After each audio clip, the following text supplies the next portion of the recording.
Good morning. A rare morning meeting. So welcome, and I'd like to call to order our Lucan Biddulph Council meeting for Tuesday, August the 5th. I would like to acknowledge that I am an ally of Indigenous peoples. The township of Lucan Biddulph is located on the treaty and traditional territory and ancestral lands of many Indigenous peoples and is covered by several Upper Canada treaties. We honor and respect the history, languages, and culture of the diverse Indigenous peoples who call Lucan Biddulph home. We endeavor to unlearn colonial mindsets and practices and to grow in knowledge. As we build meaningful relationships, we recognize contributions of Indigenous peoples and respect their leadership and partnership in shaping and strengthening our community. We acknowledge historic and ongoing injustices that Indigenous peoples endure in Canada, and we affirm our commitment to honoring Indigenous voices, nations, and cultures, and to moving forward in the spirit of reconciliation and respect. Is there any disclosure of pecuniary interest? Okay, we have no additions to the agenda. We don't have to go into closed session, but we do have to move into a public meeting to sit as the Committee of Adjustment under the Planning Act. And I would ask for a mover and a seconder to move us into the committee at 2 minutes after 9. Councillor Westman and Deputy Mayor Manders. All in favor? And that's carried. Thank you very much. So in front of us, we've got a few applications, and I think Alyssa's going to speak to them all holistically at once. So Alyssa, I will turn it over to you. Thank you very much. Thank you, Chair. There are two reports being brought forward today regarding the same property for units 5 to 8, 177 Chestnut Street, specifically for consent and minor variances, and they'll be addressed together in this presentation and are noted as agenda items 6.1 and 6.2. As the committee may recall, this property was previously discussed and approved through consent application B6 to 9, 2024 on April 16, 2024. The purpose of the previous consent application was to create the 4 lots from 252 Butler Street for the purposes of developing 4 semi-detached dwellings for a total of 8 units on these lands. The applicant is proposing to convey a parcel of land to support the future sale of 2 separate semi-detached units that are currently under construction. The proposed retained parcel for B8 2025 would have a frontage of approximately 8.09 meters along Chestnut Street in an area of 247.2 square meters, and the remnant residential parcel would have a frontage of approximately 7.91 meters along Chestnut Street in an area of approximately 241.8 square meters. For B9 2025, the proposed retained parcel would have a frontage of approximately 8.07 meters along Chestnut Street in an area of 246.9 square meters, and the remnant parcel would have a frontage of 7.94 meters along Chestnut Street in an area of approximately 243.1 square meters. The applicant has applied for concurrent minor variances as the draft reference plan has identified a variation in the rear yard setback provisions. The semi-detached dwelling for A5 2025 has been located 9.9 meters from the rear yard lot line, whereas 10 meters is required. And for A6 2025, the semi-detached dwelling has been located 9.8 meters from the rear yard lot line, whereas 10 meters is required. The subject properties as a whole are 489 square meters and 490 square meters, situated on the east side of Chestnut Street, north of the intersection at Butler Street. The lands are municipally known as 5 to 8 units on 177 Chestnut Street. Surrounding land uses are residential, mainly in the form of single detached dwellings. The property is designated settlement area in the County of Middlesex official plan. It is designated residential in the township official plan, and it is also currently zoned residential second density in the zoning bylaw. One comment was provided by a member of the public concerning a request for fencing to be erected alongside the rear property lines for all 8 units. This comment was addressed in the original consent application discussion for B6 to 9, 2024, and it was concluded that there is an existing fence along some of these units already present, as well as existing vegetation buffers, which the owner would like to protect and retain. 3 comments were provided by agencies. The building department made a comment about providing a survey and confirming that the driveways comply with zoning. Canada Post has commented that these units will receive their mail through an existing community mailbox, and the Asable Bayfield Conservation Authority has noted that they do not oppose these applications. As identified in the planning report, staff are of the opinion that the proposal is consistent with the PPS and conforms with both the county and township official plans. Given the above, I am recommending approval of the consent application B8 2025, subject to the conditions provided in the report, and minor variance application A5 2025. And I'm also recommending approval of the consent application B9 2025, subject to the conditions provided in that report, and minor variance application A6 2025. Thank you. Okay, thank you, Alyssa. At this time, the agent for the property owner is joining us virtually. Before I open it up to the committee, I just wondered if there was anything that you wanted to add, Mr. Robertson. Yes, thank you. Can everybody hear me? Yes, yes, we can. Perfect. Thank you very much. And through you, I'd just like to thank everybody for their work on this particular file. I believe the demonstration that you just had is sufficient for our needs. We have had a chance to review the conditions and have no issues with them at this time. And we hope that you follow along with staff's recommendation for granting approval on all of them. Thank you very much. Okay, thank you very much. Are there any questions or comments from the committee on the applications in front of us? Councillor Hodgins. Thank you, Madam Mayor. Just want to go back to that one comment from the public about the fencing at the rear property line and get clarification that it wasn't required as like a condition of this development of this property, or is staff satisfied with whether there's a fence going in or not? Just want to get clarification on that status, given that comment. Through the chair, from my understanding, it was not included as a condition in the initial consent application, and cannot be required as it's not part of the site plan control process. Okay, thanks for that. And just one other quick question, just more curious about this, but with the frontages being like, they're all sort of, they're not precise or the same measurements. They're kind of, 7.9 and then 8.1. Is that pretty standard, typical? I'm just wondering why it's not kind of even frontages and why it's these numbers.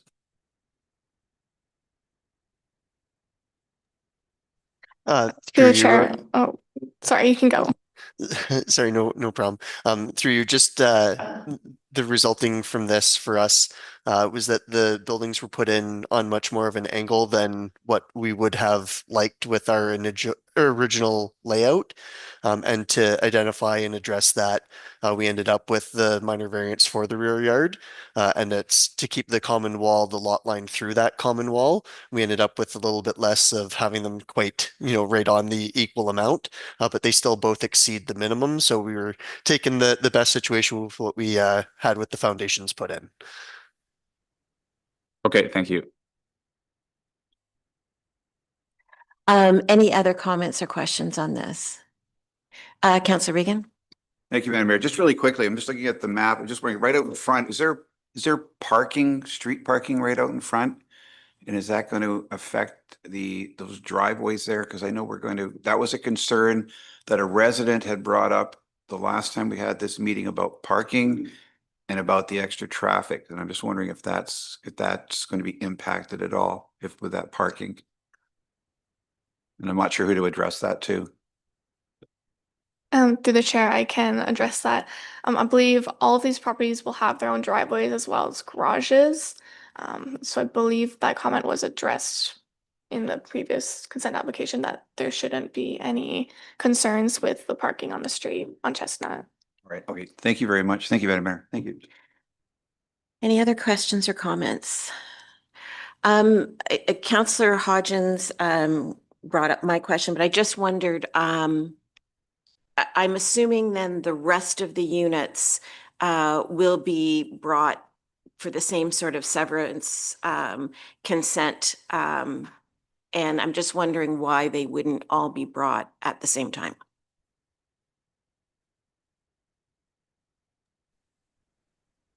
Through you, I'll address that one at this point. At this time, we're still not fully constructing constructing on the other 2 lots. So we're just taking our time with those. But as these 2 are getting near completion, we wanted to get these 2 properties through and create these 4 at this time. But yes, we do foresee coming back at another council meeting to create the other 4 lots in total. Okay, thank you for that clarification. All right, if there's not any further comments or questions. So the first one in front of us is for the application for consent B-8/2025. I am not going to read the whole thing. As Alyssa said, her recommendation is to grant it.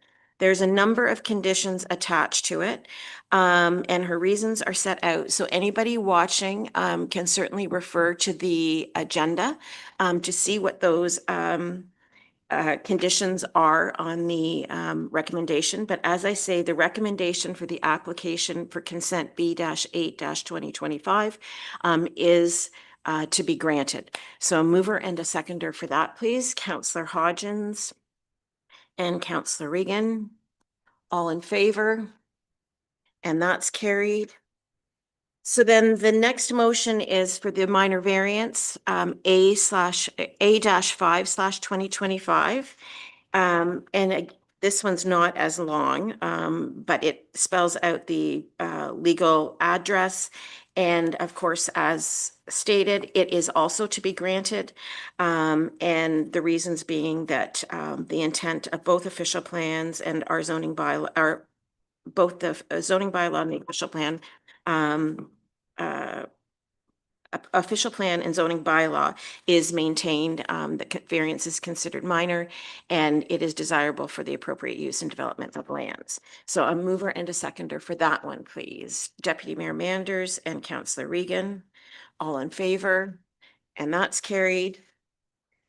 For consent application B/9/2025, again, like the first consent application, there's a number of conditions attached to it, and those can be found online.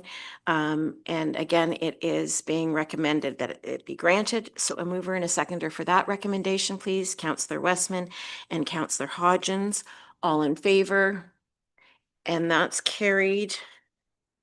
And then finally, the minor variance application A-6/2025. And for the same reasons as the previous minor variance, this is also recommending a recommendation to be granted. So a mover and a seconder for that, please. Councillor Regan and Councillor Westman. All in favor? And that's carried. Thank you very much. Thank you for joining us, Mr. Robertson. With that, I would ask that mover and a seconder to adjourn our council or our committee of adjustment meeting at 14 minutes after 9 and to reconvene our regular meeting. Deputy Mayor Manders and Councillor Regan. All in favor? And that's carried. Thank you very much.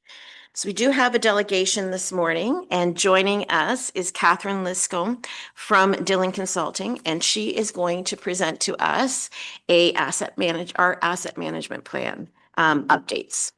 So let you get settled, Catherine, and when you're ready, I'll turn it over to you. Thank you, Mayor. Okay, we'll just.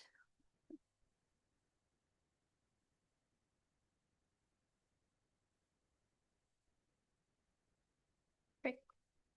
So good morning, Mayor and Council. So my name's Catherine Liscombe. I'm with Dillon Consulting, and I'm representing our team that's working on the asset management plan update for 2025. You may recall you saw me here 3 years ago in 2022 when we did the last update. So we're just providing an update here. The final asset management plan will be finalized in the next couple months. And at that time, we'll return one more time for a presentation and approval of the asset management plan at that time. So next slide. You can go to the next one, sorry. So this is our agenda for this morning. So we're going to cover a few things kind of at a high level related to asset management, and then we'll dive into specifically what updates we're making this time around. And as well as outlining our next steps to take this one to the finish line. So the first thing we'll cover is the asset management regulatory alignment. So you may be familiar with OREG 58817, which is the asset management planning for infrastructure regulation. So over the years, you've worked through the requirements that are outlined by this regulation. So in 2019, you developed your strategic asset management policy, which promotes best practices, and I'll highlight some of those on the next slide. But sorry, again, ahead of myself. And then in 2022, you incorporated all your core assets. So as defined by the regulation, your core assets are your storm, sanitary, water, roads, bridges, and culverts infrastructure, as well as identified current levels of service. So that was the last time we came to council, was in 2022, and that plan was adopted at that time. Current levels of service basically helps document kind of where your assets are currently sitting in terms of performance and that type of thing, and what they're providing to your community. The 2024 requirement, we kind of lumped in with 2022 for the most part. So that outlined that all infrastructure assets were required to comply. So that includes your parks and rec assets, buildings and facilities, that type of thing. And then the 2025 requirement, which is what we're working on right now, is your proposed levels of service and the financial strategy in order to fund them. So as defined by the regulation, this is looking out 10-year horizon and how your assets, ideally you would like them to be performing, and how you're going to financially fund that. Now, it's noted here that the deadline for that phase was July 1st, 2025. We're working towards that with the plan to have this asset management plan finalized within the next 2 months. Next slide. So I mentioned the asset management policy from 2019, and in case you haven't read that recently, I'm just going to highlight what the vision and goals of that policy are.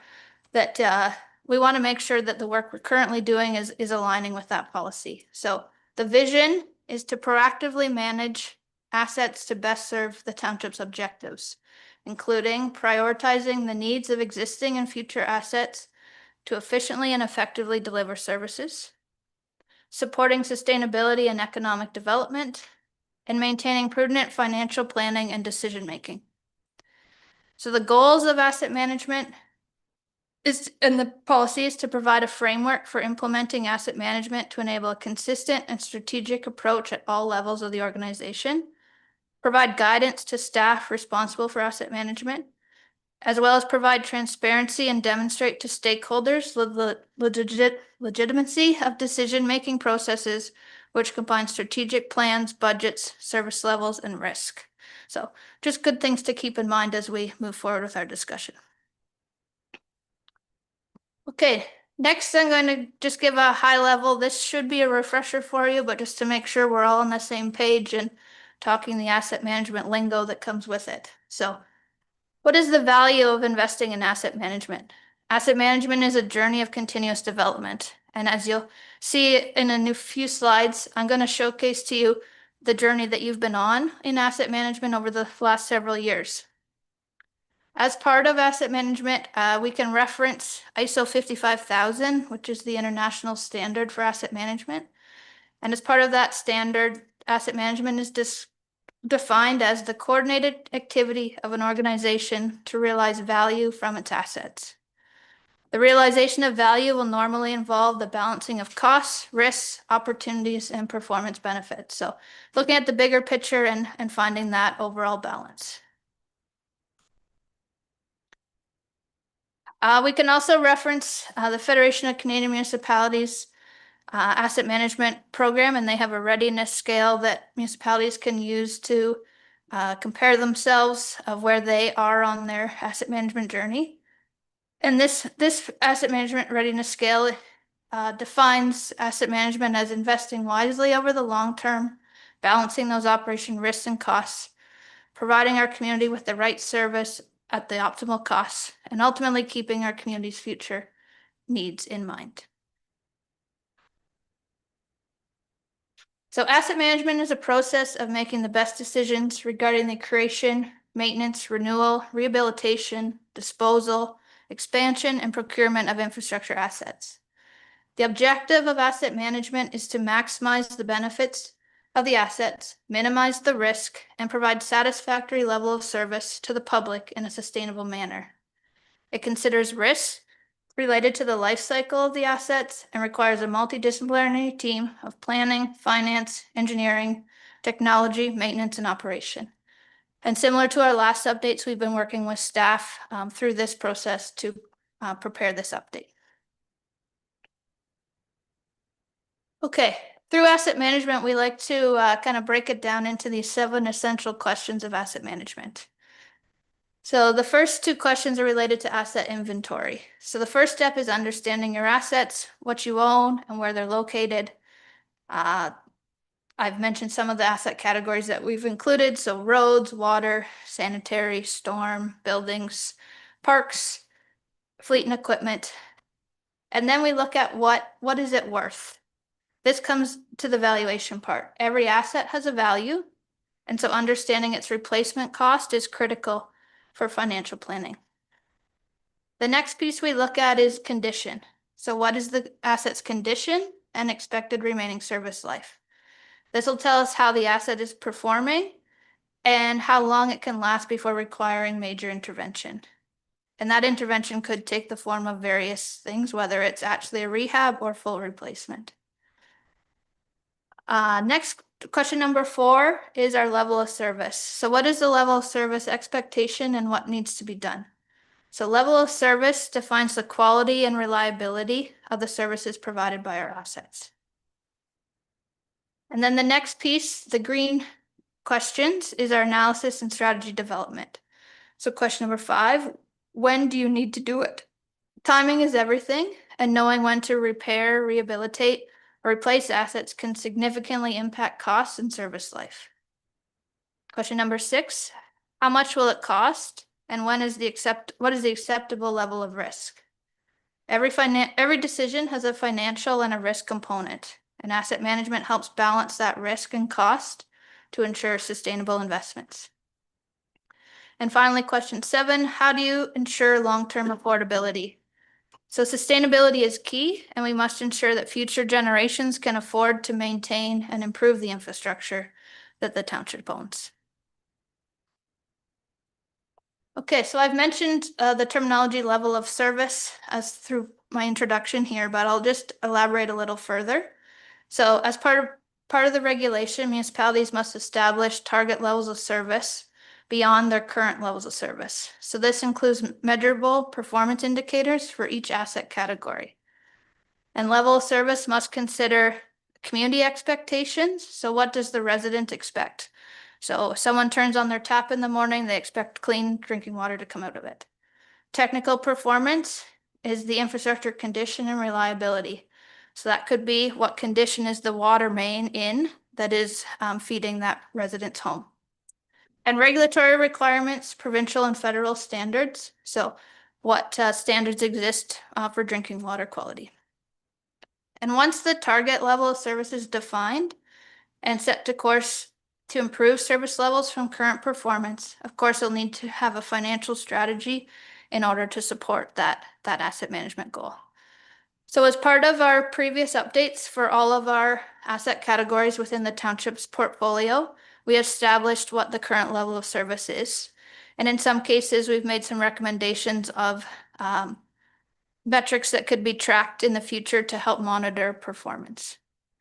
And then as part of this update, we're looking at what is the proposed level of service. So for example, if across the board, your road assets, if you were to give them a score out of 0 to 100 in terms of percentage of quality, say right now your roads are at 90%, in 10 years time, do you still want your roads to be 90% overall? Or is 80 or 85 okay?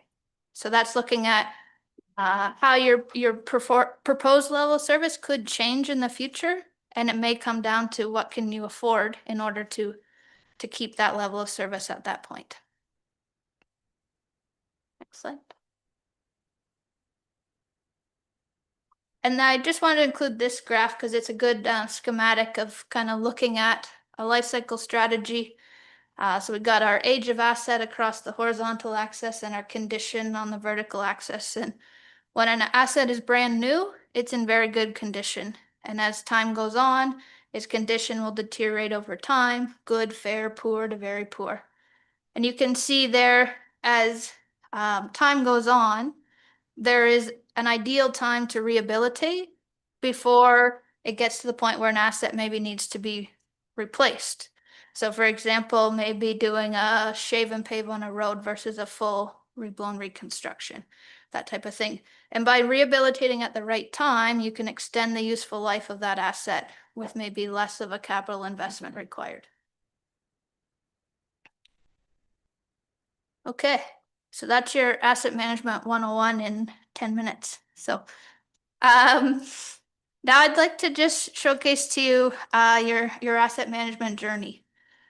So it began back in 2013 when your first asset management plan was developed. And this included roads, bridges and culverts, storm, sanitary, and water assets. And I'd like to note that this asset management plan was developed prior to the provincial regulation coming into effect. So you can give yourselves a pat on the back for being ahead of the curve there. So in 2018, the regulation came into effect and defined those requirements that we outlined previously over a four-phase timeline. So in 2018, the asset management plan was reevaluated and an update was completed. And at that time, buildings and facilities, water and wastewater facilities, and parks and rec assets were added, as well as road condition and sanitary sewer. Sewer videos were completed in order to more accurately understand the condition that those particular assets were in. In 2019, you adopted the strategic asset management policy for the township. So that is what I referenced previously.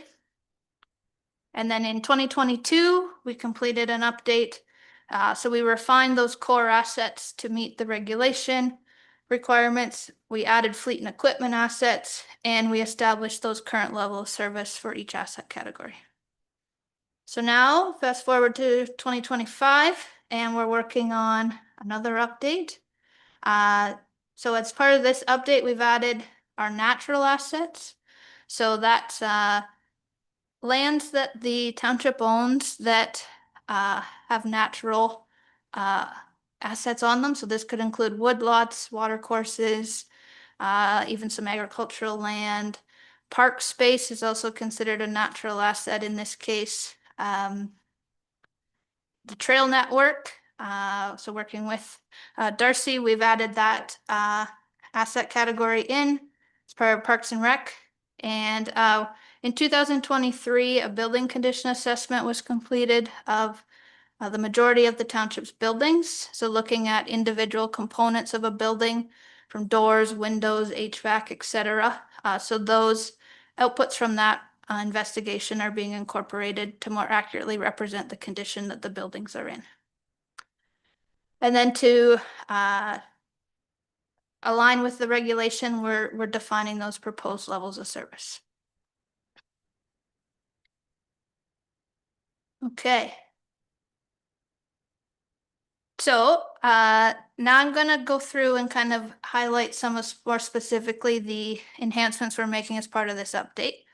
So I'll start with the alignment with that regulation. So as per the regulation, you need to define your proposed levels of service and develop a financial strategy to fund them, given that 10-year time frame.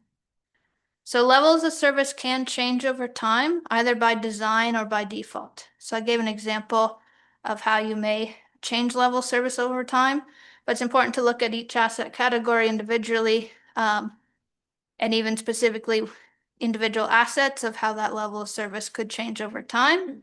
And how does that defining that proposed level of service maybe impact funding requirements? Is it going to cost significantly more to increase the level of service? Or are there opportunities to maybe decrease that level of service and have a bit of a funding saving? And there maybe are there barriers to delivering service that we need to think about as well. Okay, this is just a concept of kind of thinking as it on a dial. So proposed level of service is at expected performance in year 10. And where do we have opportunities to adjust to the proposed level of service? So some of the pathways that we're looking at as part of this update is pathway 1 would be maintain current spending and monitor level of service. So if you kept your spending the same over that 10-year horizon, would your level of service stay the same, or maybe it has the potential to decrease potentially? Pathway 2 is stabilize current level of service. So looking at what your current level of service is, and then in that 10-year horizon, how much money do you need to spend to keep all your assets at that same level of service? Likely going to result in spending more money. Pathway number 3 could be a strategic level of service reduction. So this is looking at maybe some unique situations where the level of service could be decreased in order to save some funding. And pathway 4, targeted level of service improvement. So there's likely some situations where maybe your current level of service is not where you'd like it to be, and that's where you're going to focus your funding over the next 10-year horizon. So, okay. And I just wanted to highlight some of our enhancements that we've made to the plan from 2022 to 2025 related specifically to the asset categories we're looking at. So you can see the icons across the bottom. Those are all the categories included. And the ones highlighted in a darker outline are the ones we've particularly made some updates to this time around. So in terms of asset inventory updates, the inclusion of additional assets, including natural assets, trail network, and active transportation assets, as well as rural road assets, so signage, culverts, etc., and recently assumed linear infrastructure from new subdivisions, so water, wastewater, and storm. We've made some updates to the current levels of service data updates, so incorporation of data that's now being tracked to monitor levels of service. Some specific examples of this are the Parks and Rec programs and usage numbers. So we are able to kind of quantify how much the pool's being used, or even we got the water usage from the splash pad for the last few years to look at maybe can you track, because we can't, you don't keep track of attendance necessarily there. Energy and water usage for building and facilities. So looking at how much the township is investing through that, as well as condition data updates. So I mentioned the building condition assessment that was completed in 2023. So that's being incorporated, as well as related to risk with roads, the roadside safety assessment that was completed in 2024, looking at the output of that and incorporating anything we can from that into the plan as well. So as you can see, it's ever evolving. Going forward, the township should at least be looking at the asset management plan on a 5-year-ish time frame, unless there's any specific requirements that come out from the government beyond that. And so things will continue to get updated. The better condition data you have on your assets. So looking at doing road condition assessment again, sewer assessment, that type of thing, it's just going to better give you that base platform to set your goals and financial strategy from. In the absence of condition data, we usually rely on age.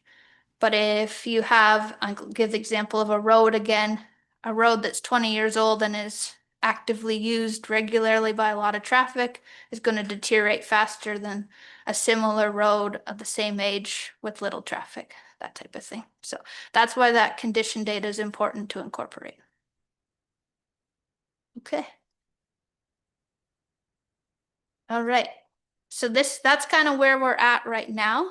And we have some other pieces to pull together to take this asset management plan update to the finish line. So working with staff, we have an upcoming strategy session on proposed levels of service and the financial strategy piece. So things that we're going to look at and will be documented within the plan is funding for the current level of service scenario. So we talked about if we maintain that current level of service right now, in 10 years, what do we need to fund in order to keep that level of service the same? And then we're going to look at various proposed level of service scenarios and identify the preferred option for each asset category. So it doesn't necessarily need to be across the board, every asset treated the same. So we'll look at with recommendations from staff, and we're certainly open to council input as well on that proposed level of service. This will include an analysis of existing life cycle strategy, so looking at how the assets are currently managed, and maybe there's opportunities to identify some gaps or areas of improvement. Looking at review of operating costs and capital investments, so we've got records of financial data from the last few years, looking at how you've been spending currently, and a review of backlog of capital projects, so in conversation with staff, understanding what capital projects are kind of on the docket in the next few years, and developing a strategy for maintaining a state of good repair across your asset portfolio. And ultimately developing capital projections for the preferred options and looking at the financial piece. Okay. That's all I've got, but I will open it up to questions. And the ultimate goal here will be, you likely won't see me in a couple months' time, but the Dillon team will be back to present the final asset management plan update. Okay, thank you very much, Catherine, for that detailed snapshot of where we are with asset management, everybody's favorite subject. I will I will open it up to council for questions or clarification. Deputy Mayor Manders. Just wondering, what was the lowest value of asset that that would be tracked or that's recommended to be tracked? It's really up to the municipality to determine where that threshold is. So what did our municipality let Dillon know? Yeah, I wouldn't say we set a specific dollar amount necessarily.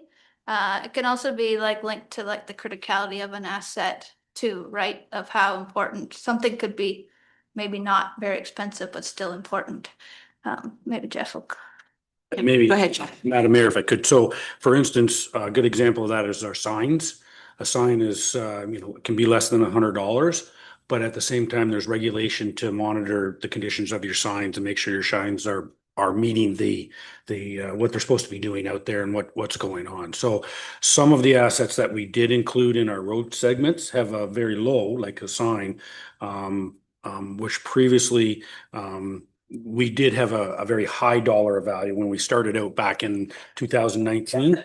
But we're finding that, well, with electronics and we're keeping track of all of our inventory and stuff on GIS now. So it's very easy to include those assets in the plan itself. So we are including signs now. Yeah, so there is no value. Like, I guess I'm thinking, and again, I think the higher if it becomes too administrative, then it's not worth tracking the assets of, whether it be the arena and the $5,000 cleaner that they drive around, whether that's a tracked asset, or the Hotsy, power washer. Is that this type of stuff or much above that? Yeah, through the mayor. Yeah, so we did a list of the larger equipment in the shops, such as the washer, compressors, generators, that sort of thing that need to be tracked on the asset replacement. But we don't include like our hand tools, our chainsaws, or stuff like that. So. Okay, so there was, which is fine. There was no dollar value applied. I guess that's the answer to my question, or that is the answer. Yep, there was no, what that $5,000 threshold and above. It was just more considered what staff considered to be tracked. Yeah, that's correct. So it was a decision to be made. Yep. Yeah, and there's no outline in the regulation that defines every asset valued over blank needs to be included. It's up to the municipality. Councillor Regan. Thank you, Madam Mayor. If I may, I've got just a couple of questions. So thank you, Catherine, for that report. So more than just being kind of an inventory for asset management, one of the things and I'm just not concerned, just wondering about is the maintenance plan. Because one of the things that I think we might want to do is think about maintaining what we have.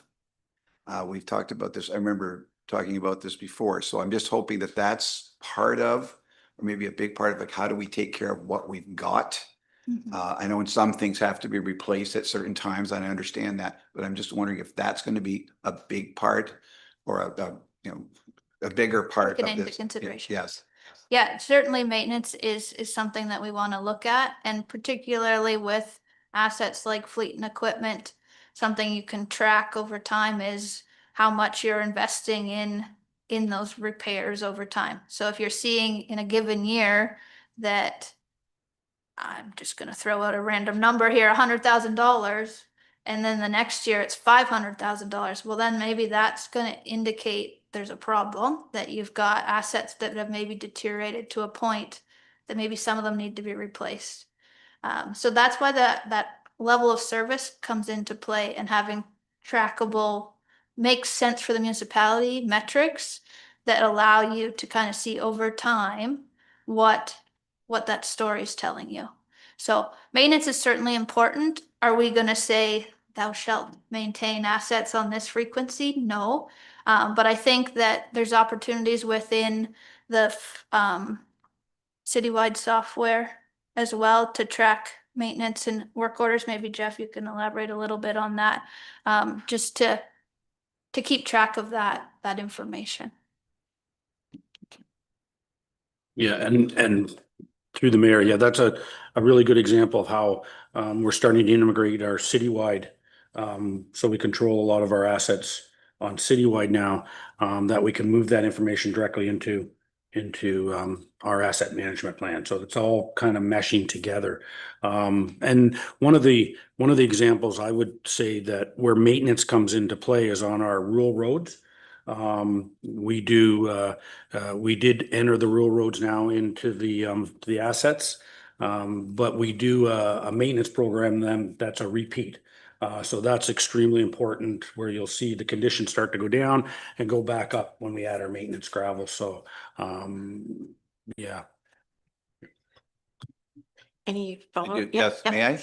Thank you very much. So, so thank you for that. So the other question I had was about the standards and level of service. And I know I'm just going to refer back to your presentation, but you're talking about setting standards and what customers and what residents are customers, what residents and customers expect.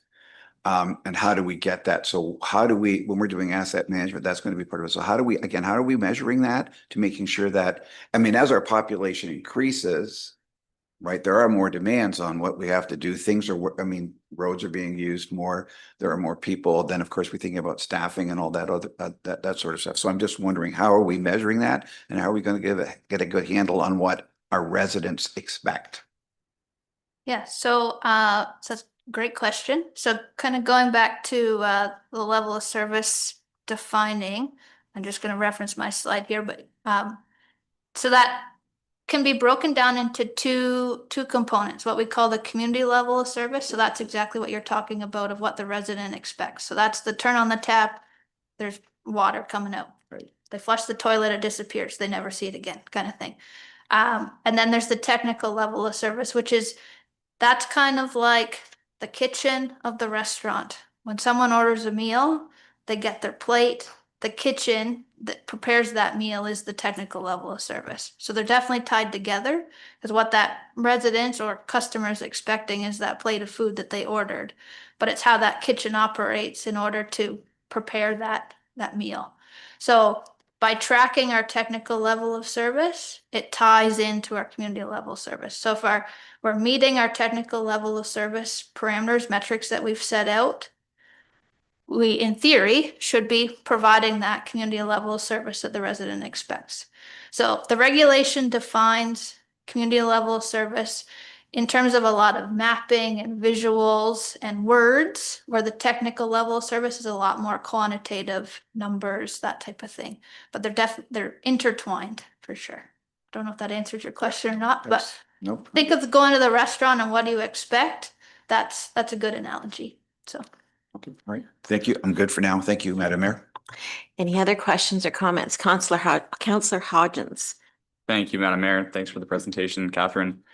I wanted to ask about many municipalities are like kind of staffing up for asset management. Maybe they have an internal staff person that's a coordinator, or they're kind of constantly maintaining that database of the assets in the inventory. It's something we looked at or we discussed a little bit during our budget process last year, because I think we were presented with a larger cost than usual to update this plan. And I just wanted to, I guess, get your thoughts on, the benefits or how it is with municipalities that have that asset management coordinator versus working with consultants. I maybe have a biased answer to that. Is it not that we don't enjoy working with you? I'd say there's pros and cons to each situation, and the size of the municipality probably makes a difference too. I would say for the most part, it's larger municipalities that have asset management staff on hand. We actually just brought on someone as an interim staff member who's retired from an asset management role with a larger municipality, and she brings a ton of knowledge and boots on the ground experience. And so she's actually going to be helping us with the analysis piece on this project. So you will benefit from that. But yeah, there's pros of having like it constantly being updated. Like that's a huge pro for sure. But you have the cost of paying someone's salary along the boat. And is the municipality large enough to justify somebody full-time in that role? I can't tell you specifically. Hiring a consultant, on the other hand, is you kind of have that investment when you need it. And going forward, kind of that 5-year timeline is probably what you're looking at as a good recommendation. So hopefully you could cut a budget accordingly for that. These last few years since 2018, when the regulation came into play, there was just a lot of things to get kind of lined up and set up. But at the end of this update, you should be in a pretty good state that it's more of a updating with current assets and reevaluating those levels of service. So do they still make sense? And adding that next 5 years to the horizon, right? So could go either way. Yeah, no, thanks. Those are good comments and good information. Yes, you mentioned, I think, that next steps or like this could be the last update. Well, not the last update, but we come back in 5 years to look at the plan periodically. Say that you shouldn't do nothing asset management related in those 5-year timeframe, because that's the time to maybe do that road condition assessment, maybe in year 3 of that cycle or year 4. So you're incorporating more current information into that next update versus like right now, we're working on the last road condition assessment still that was completed in 2022. So it's maybe not the best like current state of your assets, and something that can kind of fluctuate in terms of condition. So I think you probably still want to invest a little bit every year in asset management, but in that 5-year cycle is maybe where that bigger investment happens. Right. Okay, great. Thank you. Just when it comes to natural assets, you talked about parkland or open space, but that doesn't go down to the level of like each tree, or how far does that go? Yeah, so at this current time, we haven't gone to each tree. It's been based on, we'll say, a desktop analysis of available inventory information that are out there. Our natural resources team has all that stuff at their fingertips and have prepared a GIS map showing all the polygons of what is a wood lot on township property, that type of thing. As far as inventorying every single tree in the right of way, that has not been completed at this time. Could be a future update, but that's a big financial investment at that point. So. Okay, thanks. And just my last. Madam Mayor, if I could, I just give an example. So we do have, for instance, some farmland north of the shop. Technically, that's green space. We have some space around the Granton wastewater treatment plant. The treatment plant doesn't use all that space, so the space around there is classified as green green space. So it is surprising how much green space you start to find out that you have sprinkled throughout the township. If it has a designed use, you know, if it's not going to be used as green space, because we do have a couple of properties out there, there's nothing on them, but they could be sold for development or something along those lines, like at the industrial park. We did not include those because their overall future is not green space. So we did take those out. So we did a very desktop look at it and said, here's our kind of our areas, and got that in the plan to start. And natural assets is something that municipalities are really just trying to get their feet wet, no pun intended, of figuring out kind of what that looks like. So based on staff's input, this was kind of the state that we're at least documenting this much at this point, and this will be a piece that will probably evolve over time with future updates for sure. Okay, last question. I think you said it's maybe a 2-month process to update this plan. So next steps for council and setting those levels of service and endorsing those or approving those. Is that what we expect? It's in 2 months or so, it's going to come back to council and we're going to review that and make that decision. Yeah, so our goal is by the end of September to have at least it in staff's hands. And then, yeah, at that point, it would come back to a council meeting for discussion. Could go through some refinements if necessary, and then ultimately needs to be adopted by council. Thank you. Any other questions or comments? Thank you, Catherine, for your presentation. I know I opened up by saying everybody's favorite topic. It's mine too. Well, but you know what, though, it is interesting for those of us that have been on council since 2013. We think back about the asset management plan that was presented to us then and what it looks like today. They're two completely different documents, and how it has evolved. And it really is, to your point about don't let it sit for 5 years. It is a living document that we have to consistently be looking at, and be very mindful in our budgeting process and everything like that. To me, I think it does seem a little daunting and overwhelming, to Councillor Hodgins' point about every tree. But I mean, we've had that discussion at the county level about what does the asset management plan look like at the county level, and that every tree discussion has been at the table. So, you know, it can be, obviously the province sets standards, but you know, each municipality can build it to what is appropriate for them. Understanding that obviously the more that's in it, there is more of a price tag to it. Just building on kind of where Councillor Hodgins left off, just so I'm clear. So when Dylan comes back in the next 2 to 3 months, and that's more on the financial strategy, the scenarios will be given to council. So like back to your meter slide, we'll kind of see what it looks like to maintain, to invest more, or to do nothing. So that will be presented. Yeah, for sure. And if you look back to the 2022 plan, at a high level, we kind of gave a couple scenarios. We gave the unlimited budget scenario, which isn't very realistic, but gives you kind of the, well, what would we need to spend scenario, as well as the maintaining what you're currently spending and how that affects level of service. So we're kind of taking that, and then we'll add kind of that preferred option in the middle, probably, of where you are on those dials. So. Awesome. Thank you for that. So if there aren't any further questions or clarifications from anybody, I'm going to thank you, Catherine, for the presentation, and certainly the work that you've taken on. And just want to say good luck. Congratulations. We'd love to see you in September, but you've got more important things going on then. So we'll look forward to meeting with your colleagues then. Great. Okay, thanks.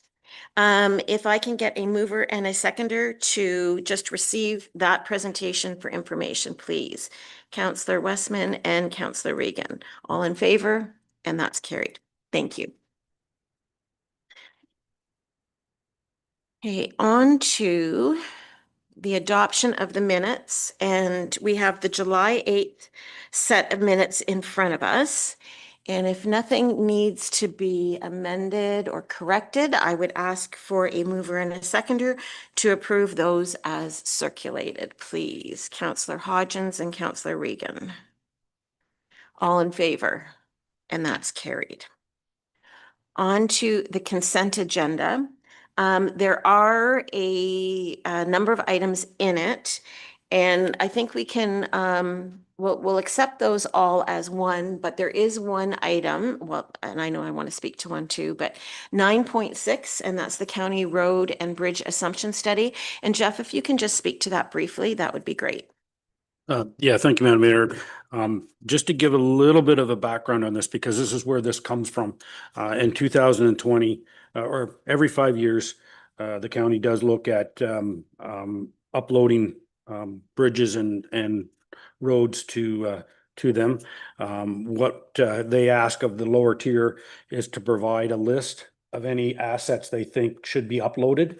And this can do to traffic counts, importance in the system, and that sort of thing. So in 2020, Lucan Biddulph did submit to the county that we requested that the Whalen line be uploaded to them. And at that time, they took a large section of it from Richmond Street to the Granton line. And at that time, they stopped at the Granton line.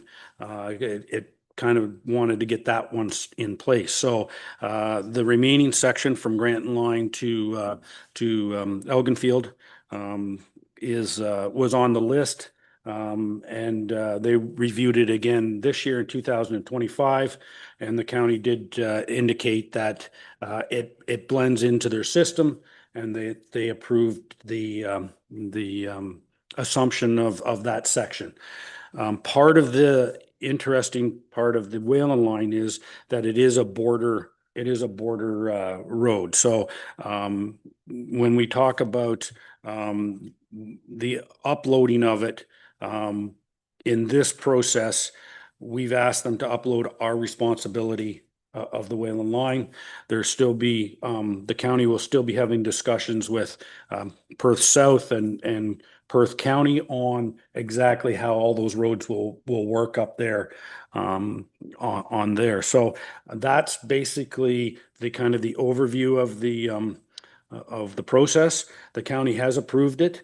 In part of that improvement is the county does ask for 1 year of maintenance to compensate the county to the first year of it. The Lucan Biddulph portion is $37,620, and that would be half the maintenance. They'll still look at Perth, whether it's Perth County or Perth South, they deal with on, because it's a boundary road, how they work that out. And yeah, no. Okay, thanks, Jeff, for that. Were there any questions for that? Okay, just so we note, the county in their letter to us does ask for acceptance by council resolution, so we can bring that at the next meeting. That can be included in the agenda then. Okay. Did you have an item that you want to speak to? Yeah. I was going to bring it up in councillor comments, but it's on the Public Works activity update, so I do want to just talk about it. Just ask Jeff on the Sainsbury construction. Will that road closure still be a hard close like it is today when school opens? That's a good question. There could be a chance that there could be a hard closure. It will depend on the timeline. We're trying to get it so it is open for school, but I'm certainly can't make that discussion right now at this point. Because I think you may want to consider, there's a lot of people not taking the gravel road, Phelan Drive. Most people are coming up to Gilmore and then cutting across the school. I think I would really consider some centerline delineators before the school and going down Gilmore, because there's going to be a lot of increased traffic with the hard close like there is today, and I can't even imagine that when the school opens. So I think some form of temporary traffic calming measures that aren't too expensive, you may want to consider. Okay. No. Were there any other items that council wanted to speak to? I'm just going to highlight Which one is it? It is 9.12, and that is the annual Middlesex County Plowing Match. And it is right around the corner. It is technically in North Middlesex, but the farm's on Denfield. So if anybody wanted to spend some time on Labor Day Monday at the plowing match, it's a great day. And the VIP competition is at noon. And some of us from County Council will be participating. And certainly if any of my fellow councillors in this council wanted to participate, I'm sure you would be welcome because other councillors have participated from other communities. So you can either let me know or let Ian Bremner know if you wanted to. But I would encourage you to pop out. It is a great event that's they put a lot of work into. So. With that, I would ask for a mover and a seconder to accept those items for information, please. Deputy Mayor Manders and Councillor Regan. And all in favor? And that's carried. Thank you. We've received a number of resolutions through correspondence, and they're in front of you for information. I don't know if anybody wanted to speak to any. I didn't get any notifications. So with that, I would ask for a mover and a seconder to receive and file those correspondence items, please. Councillor Hodgins and Councillor Westman. All in favor? And that's carried. Thank you. On to committee reports. Blue Water. No, nothing to report. CEDC. Nothing to report at this time, except we have a meeting 26th of August, I think. Nothing from Lake Huron. Fire Board, there was a Fire Board Advisory Committee meeting last week, and I assume the minutes will be in our next agenda. ABCA. Madam Mayor, nothing to report today for ABCA. Parks and Recreation. Nothing this time, Madam Mayor. And Trails.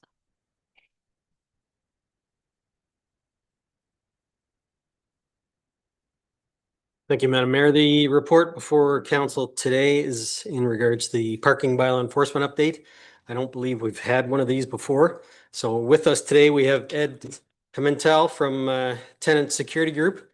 Ed's been a resident since 2019 with well over 30 years of public and private law enforcement experience. Tenant Security Group services not only us, but 10 other municipalities, so for a total of 11 municipalities in southwestern Ontario. And Tenant is tasked with doing the overnight parking during the winter months. So that is from November through to April, I believe it is. And the statistics is on page 2 of the report. You can see them there. And what else did I want to say? Under financial applications, I had none on the report, but in fact, I did want to mention that with the 2025 approved council budget, we did put some extra money in there to allow for parking enforcement during the summer months. So staff is going to give Tenant the go ahead to start the summer parking enforcement on a random basis, 1 hour a week, and that's going to start immediately. So just a heads up to everybody in town that anybody parking illegally, blocking driveways, parking over top of sidewalks, parking too close to intersections, those kinds of things, we will be moving from a reactive type enforcement to a proactive type enforcement. So, and that will start immediately, I guess. So anyway, if anybody has any questions, myself or Ed could probably. Sorry, I will comment or add to what Ron said. Again, Tenant's been doing this for about almost 3 years now. And I've seen an uptick in terms of violations, in particular parking over boulevards, sidewalks, park the wrong way. And I think it's very important that the municipality or the township looks at something more proactive as opposed to complaint-based. I just think that it's good for the community where, you know, if someone sees a car parked a certain way and if it's not addressed in a timely manner, the violation just perpetuates itself, right? So I think it's a good idea that the township is considering that. All right, thank you for those comments and appreciate that, Ed. Questions from council? Just if you refresh my Deputy Mayor Manders. memory, I'm just curious what a fine is. I know what is a fine anyways on illegal parking as far as too close to the stop sign or not in a parking spot. What's the fine? Just forgot. Yeah. Oh, I think it's about $45. Yeah. So is that in your history of fines within other municipalities, is that too low, do you find? Is that like, nowadays it just seems like parking, if they're coming from Toronto, they'd be more than happy to pay that. I've seen, we service municipalities where their parking ticket is $15. And so we've been telling them that you have to increase it. We deal with municipalities that their parking tickets are about $75. Not a municipality not very far from here. 45, it's not too bad, but you could increase it a bit. I think you still would be within the realm of the standard, I guess. But if you were to asking me, it's in this time, in this economic times, like sometimes $45 is still enough, right? To stop somebody from, continually parking where they shouldn't be parking. So you could go a little bit up, increase it, but.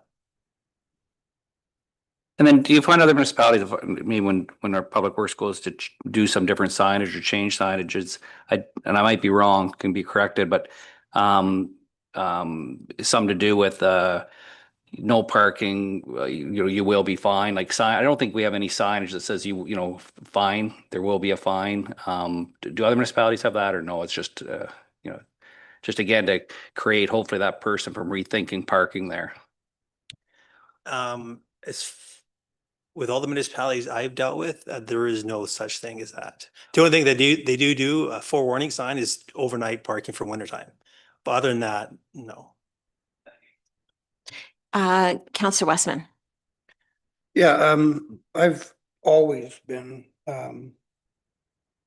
very strong in my opinion about parking enforcement, and I know that we do most of our parking enforcement as a utility for winter street maintenance for snow removal, and I want to be on record saying that I want it to be purely a service thing, that we're not just ticketing cars because they're parked, whatever. I want to be sure that we're doing it for practical reasons and not for revenue reasons. That's my opinion strongly. Thank you. Any other questions or comments? Councillor Hodgins? Thanks, Madam Mayor. About the proactive versus reactive, I think that's good to have a bit more proactive there to just kind of keep, behaviors good.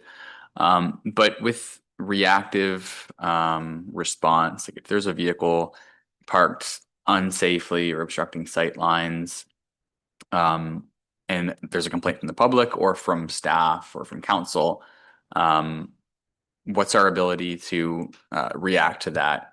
Is there like can that be done quickly, like in the time that the vehicle's parked there, or what's our availability for that? I have 2 bylaw enforcement officers that are working every day, or 3 actually, that not in Lucan, but they go to and from Lucan. And I know some of them that if I get a parking complaint, I would either address myself or my other part-time officer, or I get one of them to come in as they're coming into town to take care of that parking. So it's pretty quick on our end. Okay, thanks. Oh, sorry, I did have one other thing I just remembered.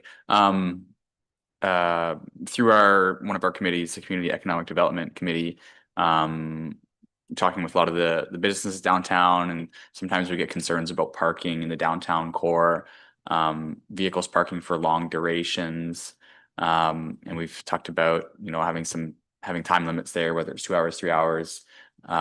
So what's our ability to address those parking issues, and what kind of strategies can we take to help support the businesses? Similar to what I said before, if we find out that a car has maybe been there for more than 2 hours, again, it's I live in town. I have a part-time person as well that comes 2 or 3 times a day to come into town.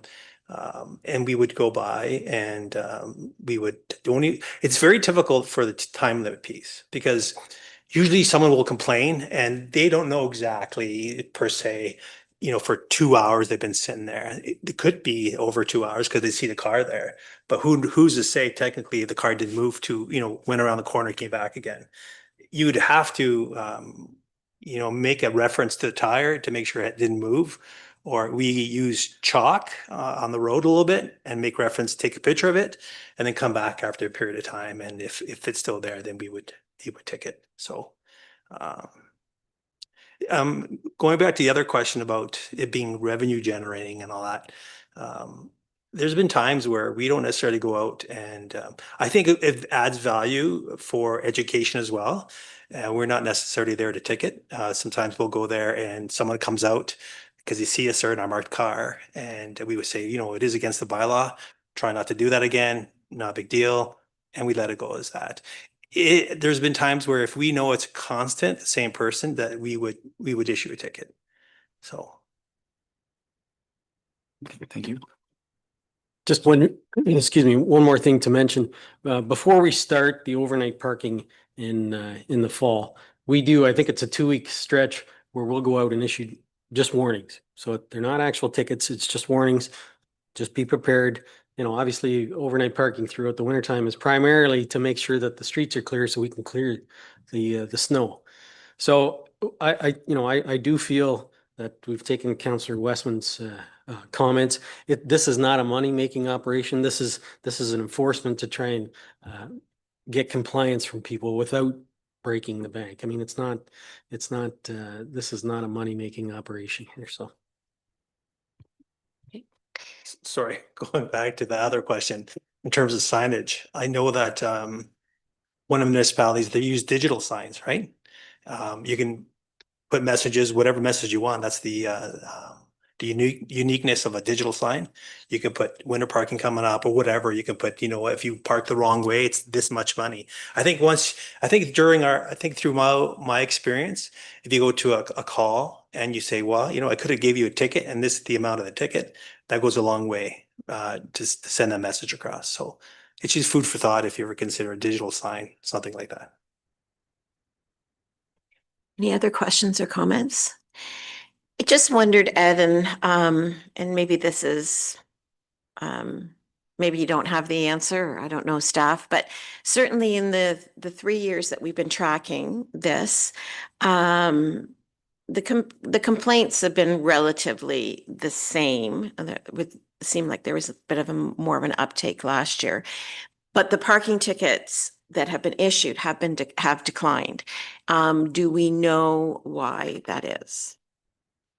I think it's a combination of a couple reasons. I think first and foremost, I think once you start ticketing, eventually people catch on, and then they do not park that way. I know personally I've been on shift and I've been lucky to get 1 or 2, if that. And so at the start of the season, it's not uncommon to issue like 10 tickets potentially. And so it was that and the combinations. There's been times where I had some temporary hiccups with staffing. I would rely on some staff from leaving from London, for example, and the weather's really bad. They can't just make it. So, however, like I do have some good news. So, this August I'm retiring, so I'm going to be a lot more available to do the overnight as well. So, and it's always, I have a part-time person from Lucan. It's easier to deal with parking within Lucan for Lucan because you're not traveling anywhere, especially during inclement weather. Thanks for that. Councillor Regan. If I may, I'm just curious. I'm just wondering if it's the same people all the time getting the tickets or getting the warnings. It's like the same vehicles. Not necessarily, but I'm not saying there's never been that way, but nothing really comes to mind. I know that we just talked about being proactive. I know there's a few vehicles that I see over and over again, right, doing the same thing, and that's hence the reason why I approached the township to doing something more proactive because I have a hard time driving by. Like they're always there every day against a sign or parked on a boulevard.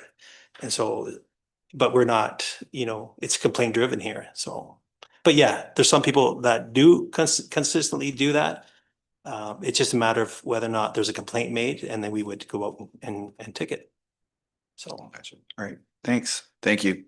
Okay, I'm going to go Jeff and then Ron. If I could, Madam Mayor, one of the interesting things, and it's kind of related to a couple of questions that came forward here. We did reevaluate our fees or our fines, and it kind of corresponds with that tick in the downward slope, because I think our tickets were $15 when we first started, and we were getting people coming in saying, hey, I can give you $15. You can give me a $15 ticket. That's cheap parking. So we just upped it a few years ago to the 45, and I think that saw a real intake on people trying not to park on the street. So I think there was something said there about the fine. So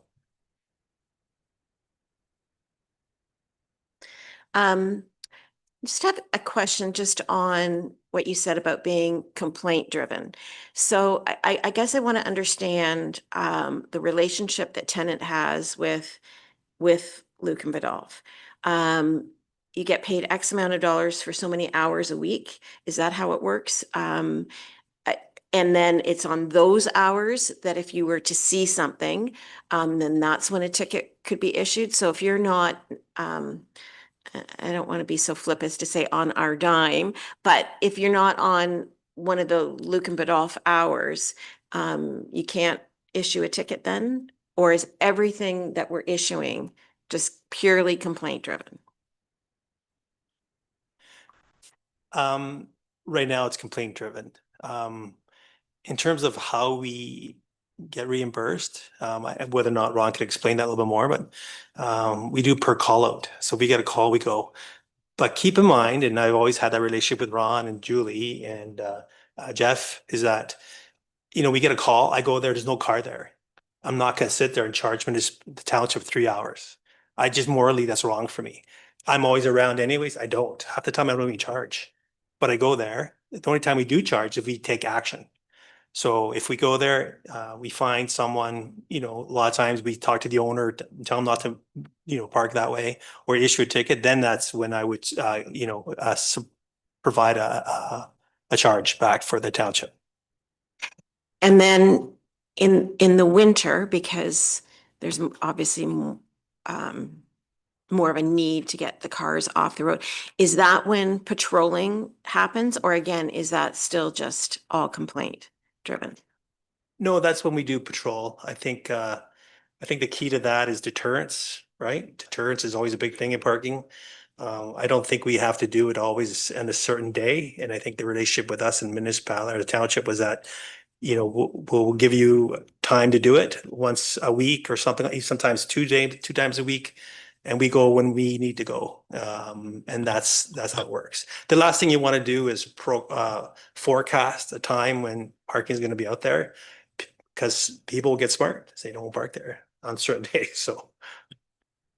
Okay, thank you for that. Any further comments or questions from council? Oh, Jeff, yep. yeah, well, just a comment. One of the things that Julie has been doing with the citywide and exactly how Ed had explained it. When we find a kind of a cluster of some complaints or something going on, we'll organize and get a patrol or get something in the area checking on it. What we're finding with maybe getting an hour a week or something organized here is kind of the comment that the deputy mayor had about parking on the main street, being too close to corners. Those are the sort of things that unless there is someone actually coming to patrol, we can't catch those, because usually by the time we relay all the information, those cars are moved and everybody thinks that I can just park, I got away with it, right? We've had it where they've blocked the alleyway going into the pharmacy. Even though we've put a ton of signs up, people think, oh, if I'm only in here 15 minutes, I'm going to get away with it. So those are kind of the things we're going to try and catch with a little bit of, and it's not going to be a lot, but a little bit of extra time out there to try and catch those items. Okay, thanks for that, Jeff. Appreciate it. Okay, if there's no further comment or questions, thank you, Ed, for coming in, and thank you for your continued service to the community. Is there anything else that you wanted to add? No, I just want to say thank you for having me. Great, thanks. With that, I would ask for a mover and a seconder to receive that report for information, please. Councillor Regan and Councillor Hodgins. All in favor? And that's carried. Thank you. Did you have anything verbal, Ron? Just a couple. The AMO conference is coming up, and we have been granted so far 2 ministerial meetings, one with the Ministry of Energy and one just last week we heard back from our good friend Amarjot Sandhu that we will be meeting with the Ministry of Infrastructure as well. So we've got 2 out of the 4 so far. Thank you. Any questions for Ron? Okay, Tina. Thank you. Through you, Madam Mayor, I do have a policy brought forward this meeting regarding the adoption of use of an artificial intelligence policy.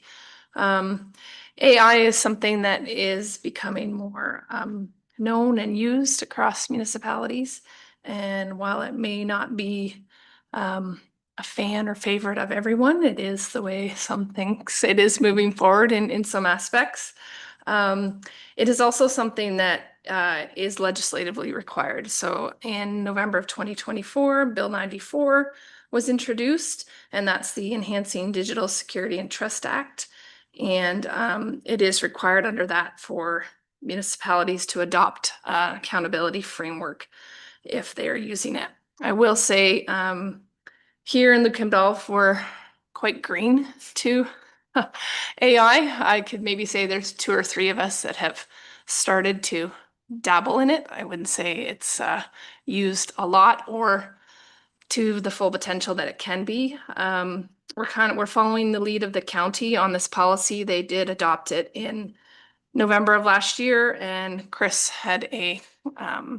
Bailey had a meeting with all lower tiers, just setting out what was required and recommending that we put this policy in place. A little example of how it is being used is the county recently introduced a chatbot feature on their website. So if you go on their website, you can use the chatbot to find information quickly. So myself, I think that is a good use of AI, and it's something that once the counties had a little bit more experience in it, and they will be offering to the lower tiers, and we might be able to take advantage of that. So this AI policy, like I said, has been developed using the county's policy, and the county has done AIAs, the algorithmic impact assessments, on 3 of the AI tools. So we're also utilizing that information as well for our AIA. So that being ChatGPT, Microsoft Copilot, and Adobe. So if there's any other questions, I will try to answer. Or we'll pull up Bailey on our phone. Questions or comments from council? Councillor Hodgins. Thanks, Madam Mayor. You already answered my one question. I was going to ask, you know, approximately how many staff are using it. So like you said, just, you know, we're dabbling in it, 2 or 3 staff kind of, but not using it heavily. And then there's no impact to budget. So I assume we're not doing, like, we don't have any like premium services from any of these AI services, but if we were going to do something like that, could that just be like the council doesn't have to approve staff to use that service? If it's just like a premium, they could do that if they wanted, or is that a staff decision? I will try and answer that. So yes, there is different options. There's the free version of them, and that would be what some of our staff are utilizing here. And then there's the paid version. I don't really know much about the difference between both options. I know that some of the county employees, I believe it's Microsoft Copilot, they do pay a monthly subscription to use, and it opens up much more opportunities. But what that is exactly, I'm not sure. I think the fee's fairly minimal, but as for whether that would be covered without having to go to council for approval, I will maybe ask Catherine or Ron if that's.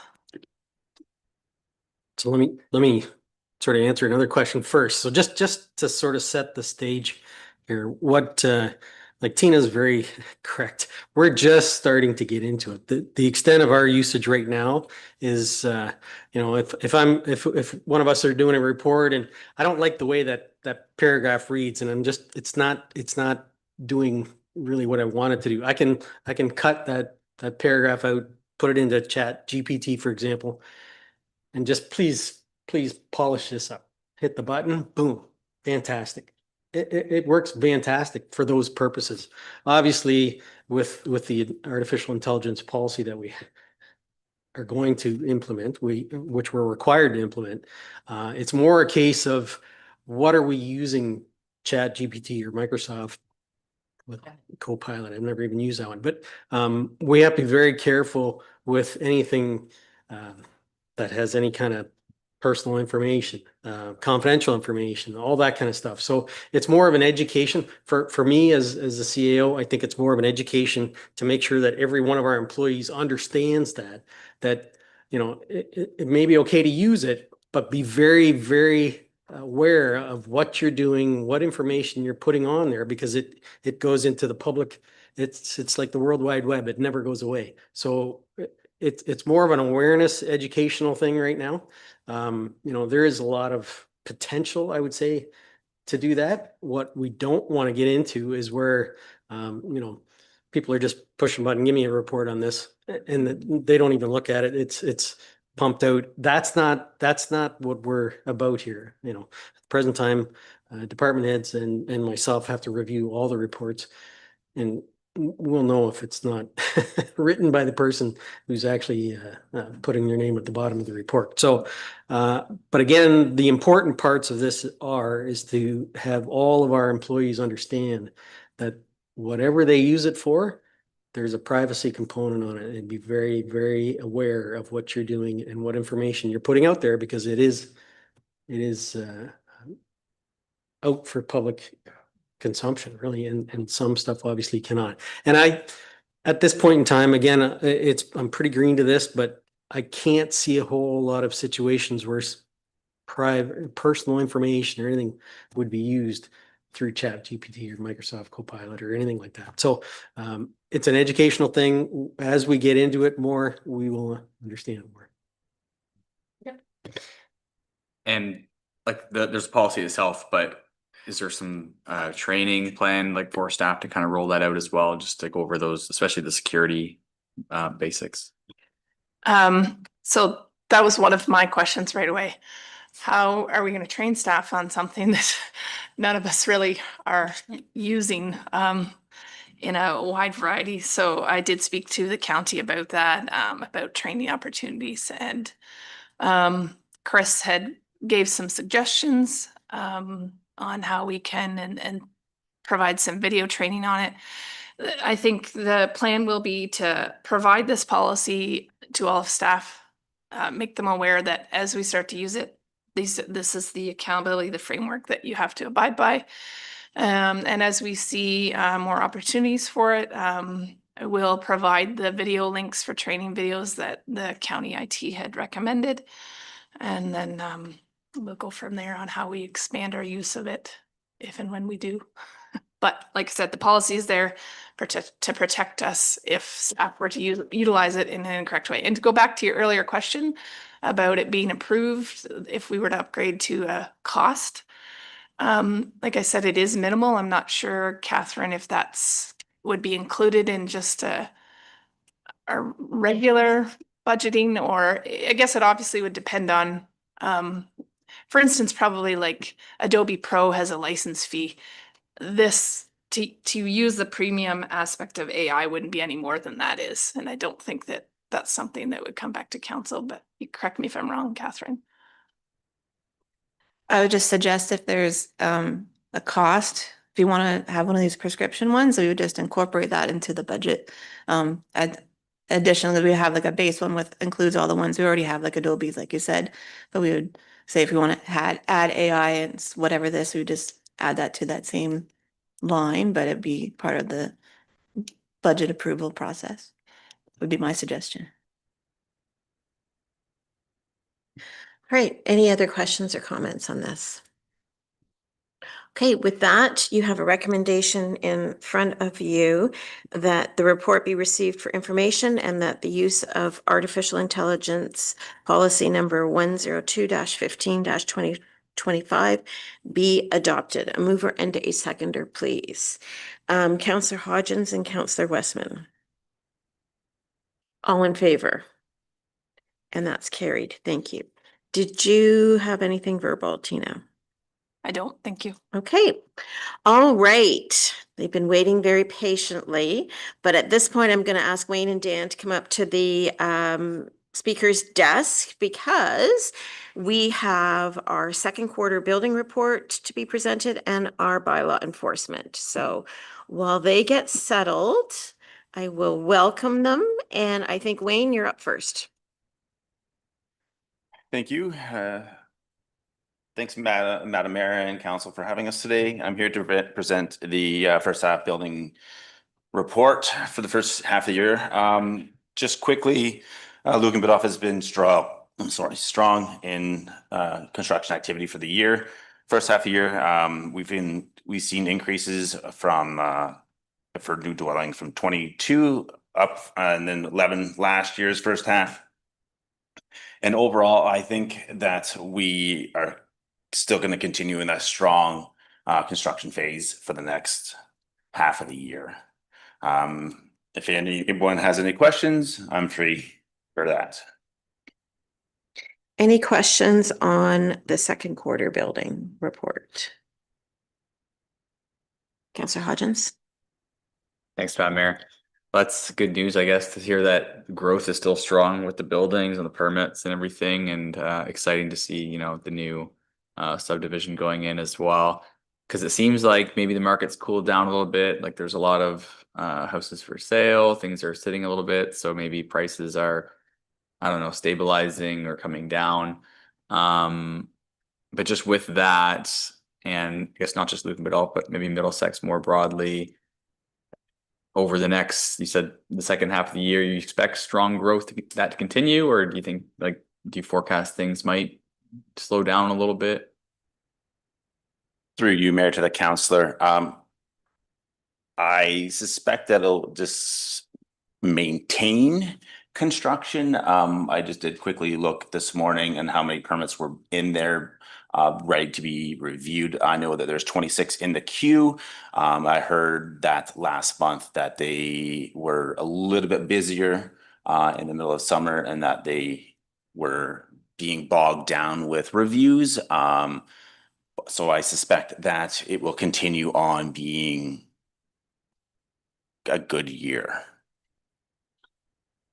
All right, good news. Thank you.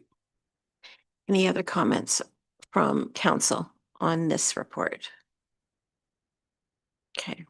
Yeah, just a good news story. I think when we think about the height of it a few years ago, but it looks like we're at least, you know, gaining a little bit of ground from last year, and, you know, things seem to be on the upswing a bit. This is probably unfair, Wayne, because I know that you've been off, but just you did say that you think like you'd heard from the department that perhaps maybe they were a little slow in the reviews. Like, I guess, do you feel that does building feel that like they are able to keep up with what's in front of them? Certainly, I know Middlesex Centre has contracts with a number of municipalities, but are we able to respond in a timely manner when those applications come in? I do think that we will be able to keep up now that I have returned. So, you know, losing that one person for that duration that I was off, now that I'm back, I can now jump back in and continue on doing reviews to get them caught up. Thanks. And we are maintaining our timelines as well. Perfect. Okay, thank you for that. If there's no other comments on that one, can I get a mover and a seconder with regards to the report building -04-2025 regarding the second quarter building report summary be received for information? Councillor Westman and Councillor Regan. All in favor? And that's carried. Okay, bylaw enforcement update. Dan. Good morning, Your Worship. Good morning, councillors. So bylaw enforcement, in the last couple of years here, in Lucan Biddulph, the calls have been slowly making increase. In the first half of 2025, we've had a total number of 41 calls for Lucan Biddulph. The primary call would be mostly property standards such as lawn, grass, garbage in yards, that kind of stuff. We've had one provincial offenses ticket issued for somebody who was building without a permit. And although parking is enforced by Ed with tenant, I did issue one warning for I was in the area, so somebody asked me to go by and give a warning. So other than that, it's been good, been busy, but we've had a good year so far, and everybody's been pretty compliant. So. Okay, that's good to hear. Glad that everybody's playing nice in the sandbox. Is there any questions or comments on this one? Deputy Mayor Manders. Just on compliance I guess I'll pick the property standards. The or garbage bins, or really any of them, to a point that you would need to go back. So if you gave a warning or talked to the person and didn't, if you just walk me through that on a property standard compliance, you go back, they choose not to comply, or you decide where can you elevate that? And when do you elevate that? And then just if you can walk me through that process. Yeah, through you, Madam Mayor. So in Lucan Biddulph, people have actually responded very well. So I haven't had too many issues with that. However, if we did have an issue where I went for, let's say, a property that was in disarray that needed to be cut, grass is long or whatever the case may be, if they chose not to do that, I would then send them a letter giving them a time date to do that. If they didn't, we could get a contractor to go in and cut it ourselves. We also, under the fees and charges bylaw, have non-compliance fees. So for example, if we have a repeat offender where they continually not cut their grass, I would suggest that after a couple non-compliance fees that they would probably be in compliance, because the non-compliance fees can get fairly expensive fairly quickly. We haven't had to do that here in Lucan yet. Everybody's been very good with responding so far. And my question was, I was curious if it's legislative or at your discretion. You said you issue them a letter. So if someone had an issue beside them on a property, what is for compliance the date? 2 months, 1 month, 1 week? How do you determine that? So through you, Madam Mayor. So it really is up to me for the most part, depending on, I like to have a conversation with the owners of the property to see where they're at. There could be a reason why they're not doing it. Standard is usually 2 weeks to get something done.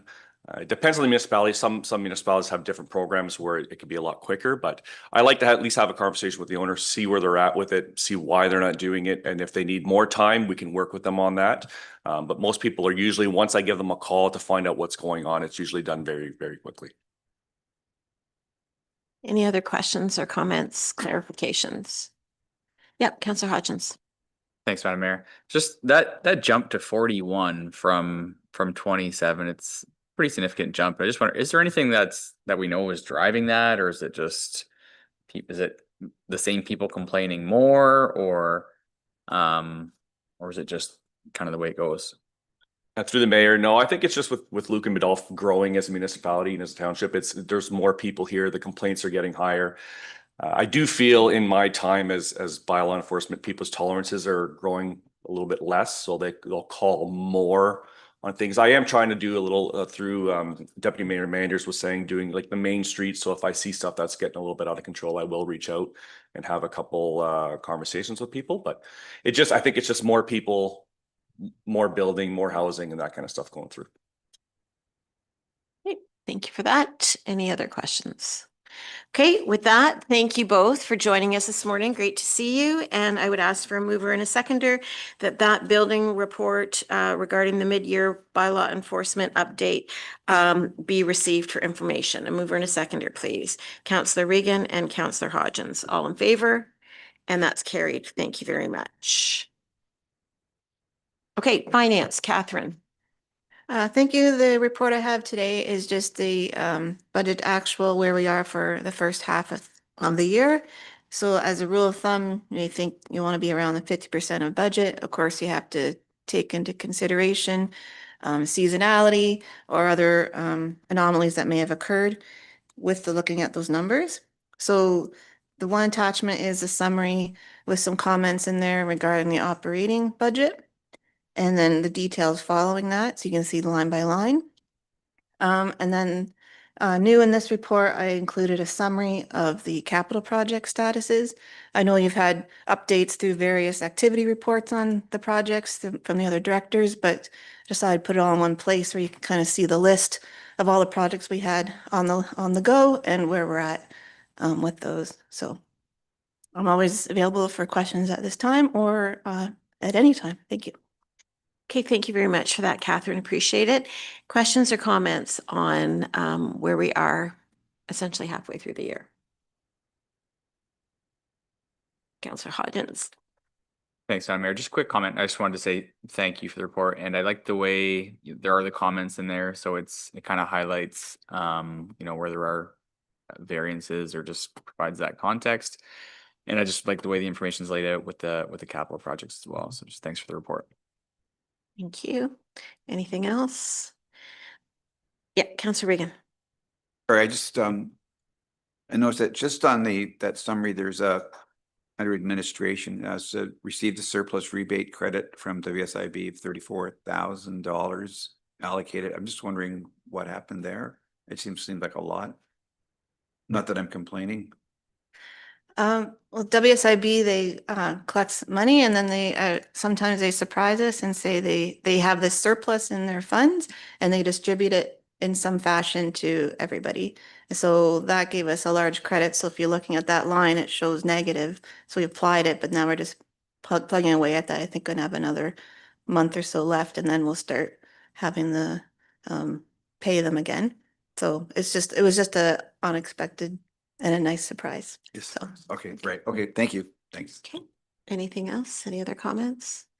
I'll just echo Councillor Hodgins' comments. I thought the building update was great to see where we were with projects because I think we all felt that, excuse me, during budget time that there was a lot on everybody's plate.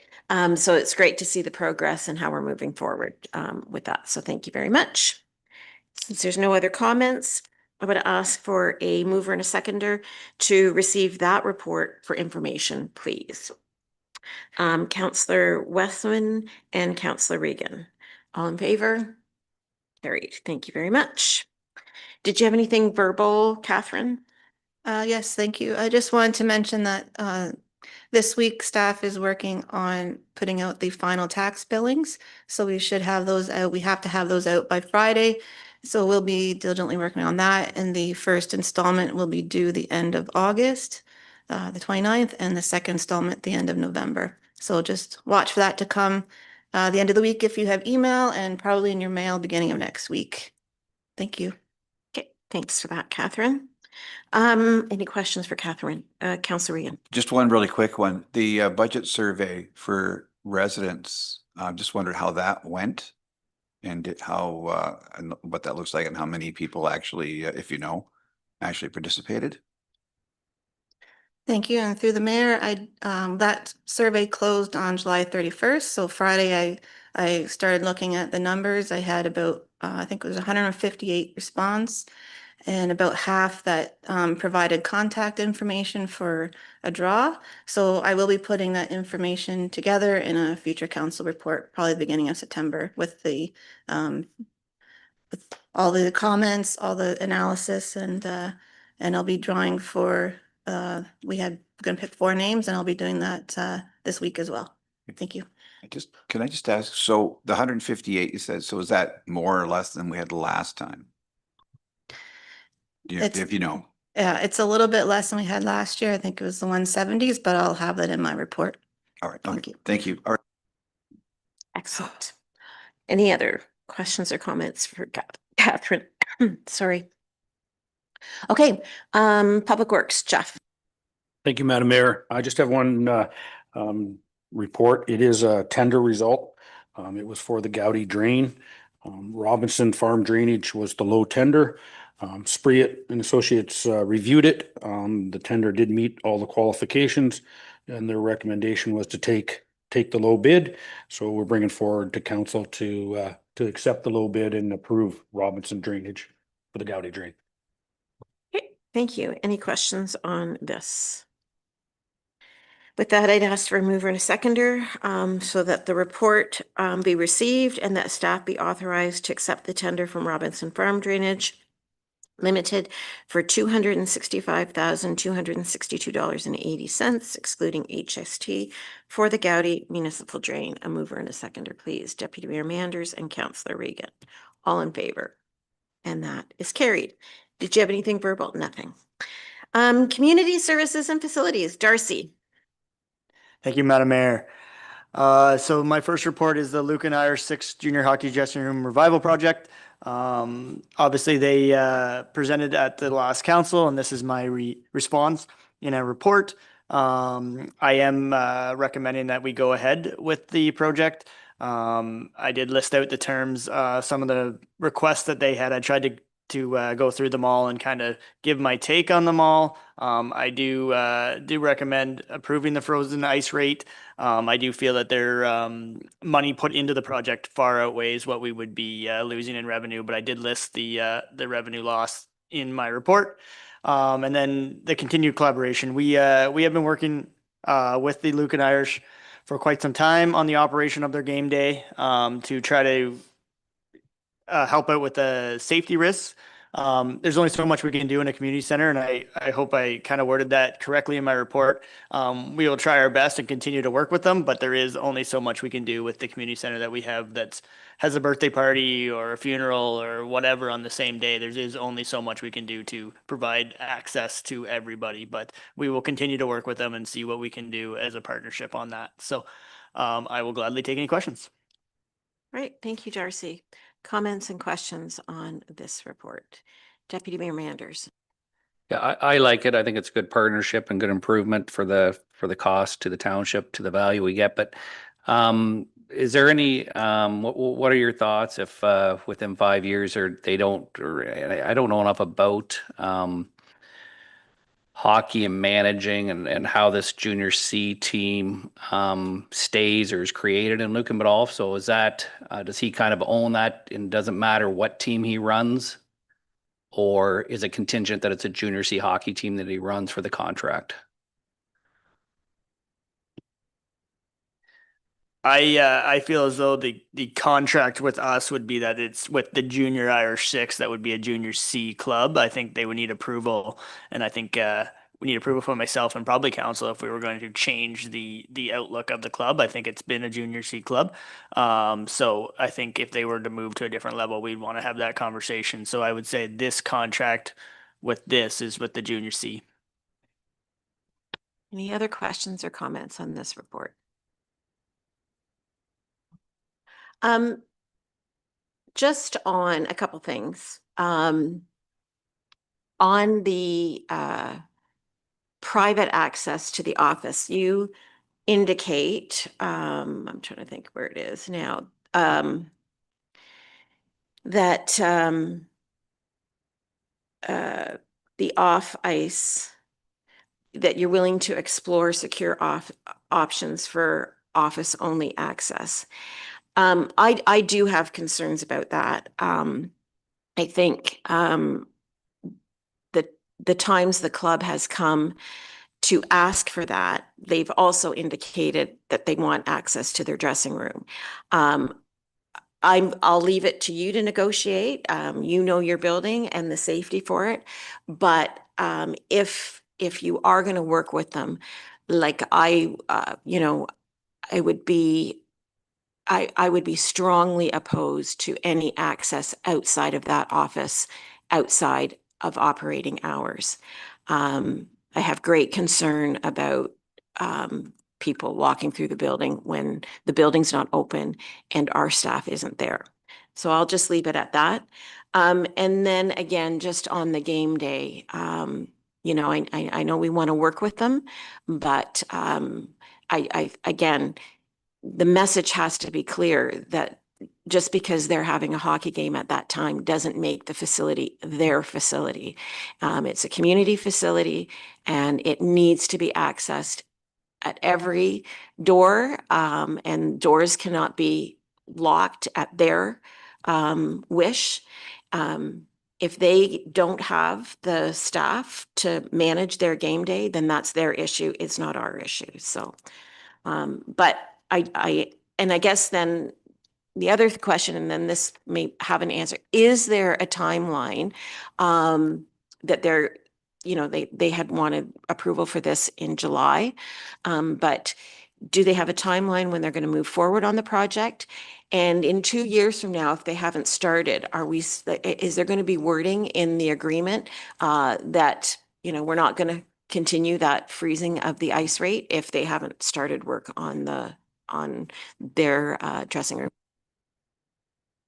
Yeah, so my take would be that if we approved it today, that they would have until the start of the next ice season, because I think they want to do it in the off season. So I would give them the next summer. But if it doesn't start before we start next ice season, then we wouldn't freeze the rates and we would move on how we normally did.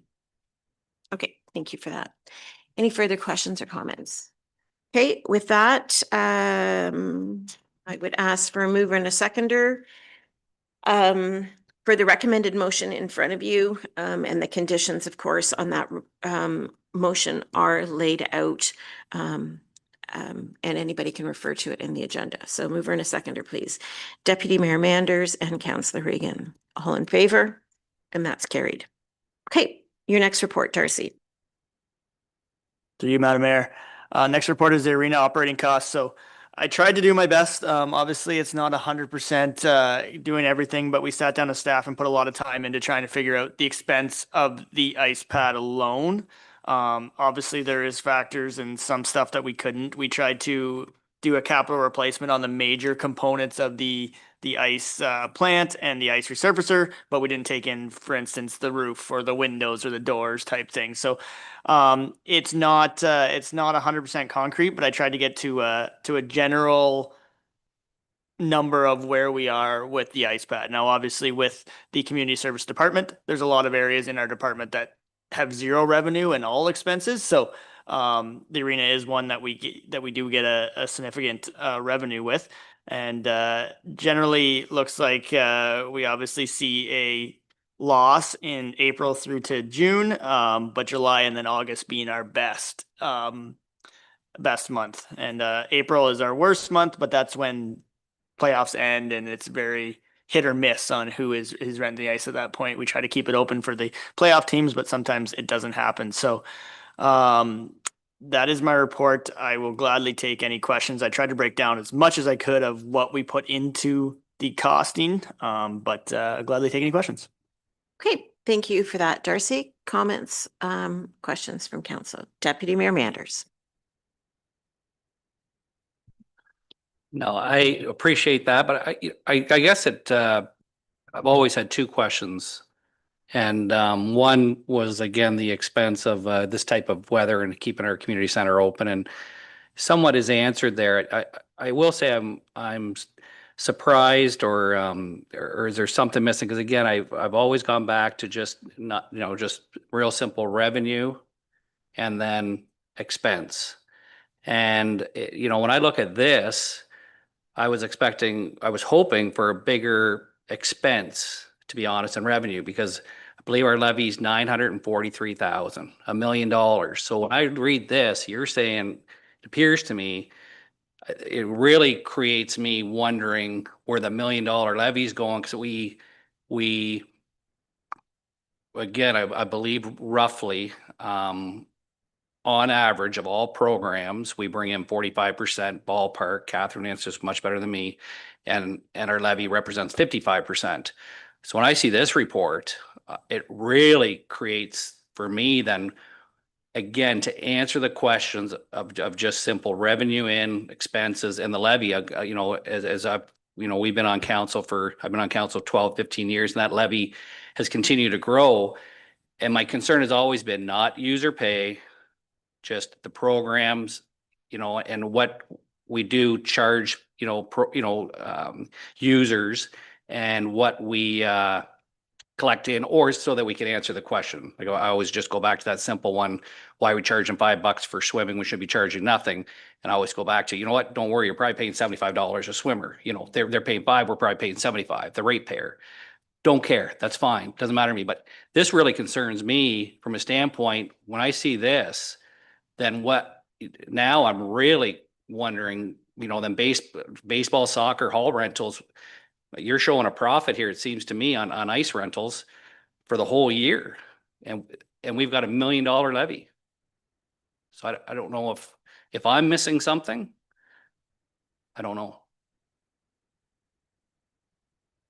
Through you, Madam Mayor, and it's a very good point, and this is just a really zoned in on just the arena. I mean, every hour that a staff leaves the arena or drives the lawnmower across to Spencer Park or to Market Street, or those are $0, like there's no revenue. That's complete expense.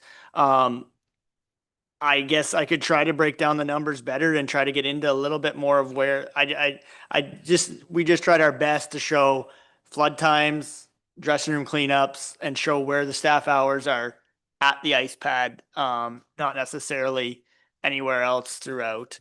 Yeah, and I wasn't expecting that, just to be clear. So this report, I think, because again, you know, I know this here shows me the different months, and it proves to me that, you know what, between you know, having it open during the winter months during the summer months isn't as much of a concern as I thought it was. So this does, don't get me wrong, I've always had two questions. One has always been being open in the summertime. I do believe you've laid that out here, that, you know, there is the revenue and expense does cover it, but or a bit, but you know, when you laid it out from January to December, it got my attention, because again, I always thought that was, and I'm not looking for it to be that detailed. $1 million is a lot of money.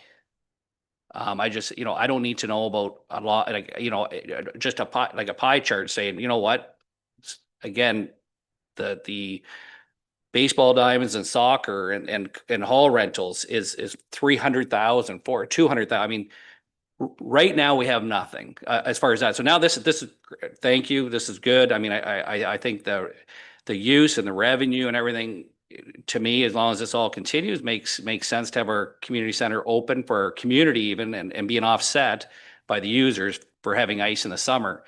But it kind of created a bigger question to me, the $1 million levy, when I read this. So that, you know, but not, not from a nickel and dime and a lawnmower moving and that, just a, you know, drill down the road in a year from now or something. But I don't know if that makes sense, when I'm kind of wondering about when someone asks.